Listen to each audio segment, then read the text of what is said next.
Molt bé. Hem estat treballant ja el sistema de numeració en base 10. És el sistema perquè nosaltres tenim 10 dits. Aleshores, és el sistema nostre, que normalment nosaltres utilitzem. Observeu que nosaltres ens hem inventat, per aquest sistema de numeració, ens hem inventat 10 símbols diferents per poder fer tots els números que vulguem.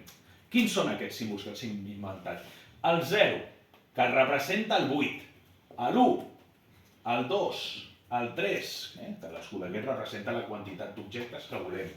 Per exemple, el 4 serien 4 quadradets d'aquells del multibase 5, el 6, el 7, el 8, el 9, i no ens hem inventat un símbol pel 10. És a dir, un cop tenim aquests símbols inventats, al 10 reaprofitem aquests símbols.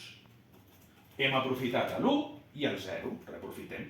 Què és el que passa? Si pensem en els multibase que hem estat utilitzant, quan tenim tot de blocs sueltos i en tenim 10, en realitat passem a tenir una filera de 10 i cap suelto. Això serien 10.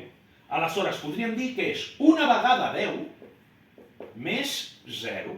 Aleshores, el número en realitat és l'1 i el 0. Aquest 10 que nosaltres escrivim, en realitat no l'hem de veure com el 10 de 10, sinó que l'hem de veure com una vegada 10 més 0.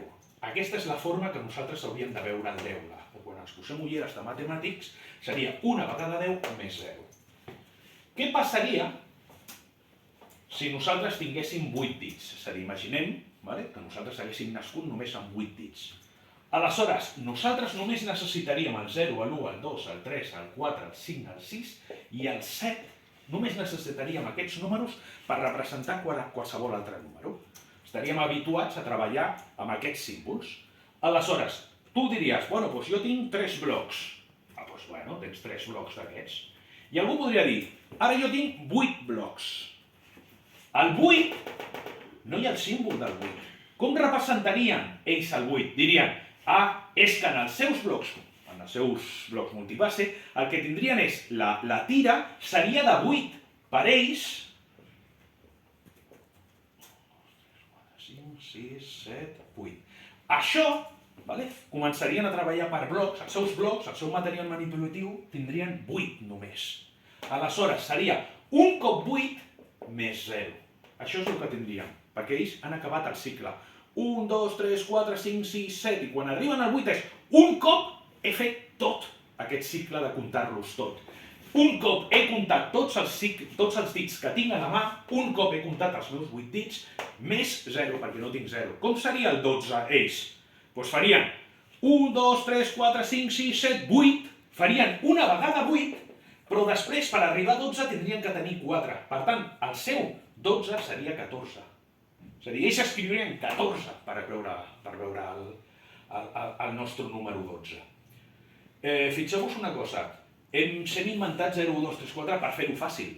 Vés a saber quins serien els símbols d'aquesta civilització que arriba només amb 8 dits. Ja hem vist, per exemple, com ho feien els egipcis, com ho feien i utilitzaven, els egipcis utilitzaven cordes, flors per representar altres símbols. Per tant, això ho fem per la nostra comoditat, per fer-ho còmode nosaltres. Què passaria si els extraterrestres tinguessin 16 dits? Quins són els que s'haurien inventat ells? Ells haurien d'haver-se inventat 16 símbols. El 0, el que dèiem, nosaltres fiquem aquí el 0, però vés a saber quin símbol seria per ells el 0. L'1, el 2, el 3, el 4, el 5, el 6, el 7, el 8, el 9, el 10, l'11, el 12, el 13, el 14, el 15, i el 16 no l'utilitzarien ja. Per què? Perquè ja ho poden fer amb els anteriors. És a dir, ells s'haurien inventat aquests símbols. Nosaltres no posarem mai l'11, 12, 13, 14 perquè confon. Aleshores, el que fem és aquí posar una A, perdoneu, a partir del 10 posaríem l'A, el B, el C, el D, l'E i l'F. En lloc de 10, 11, 12, 13, 14, 15, ho faríem així. Aleshores, ells amb aquests símbols dirien, doncs jo tinc 16 unitats, o 16 cubs. Quants cubs tinc? Doncs tinc una vegada 16 més 0, perquè ells haurien acabat de fer el seu cicle de 16. Per tant, una vegada 16 més 0, tornarien a representar amb aquesta simbologia del 10, però per ells aquest 10, el que per nosaltres en base 10 serien 10 cubs, per ells el 10 serien 16.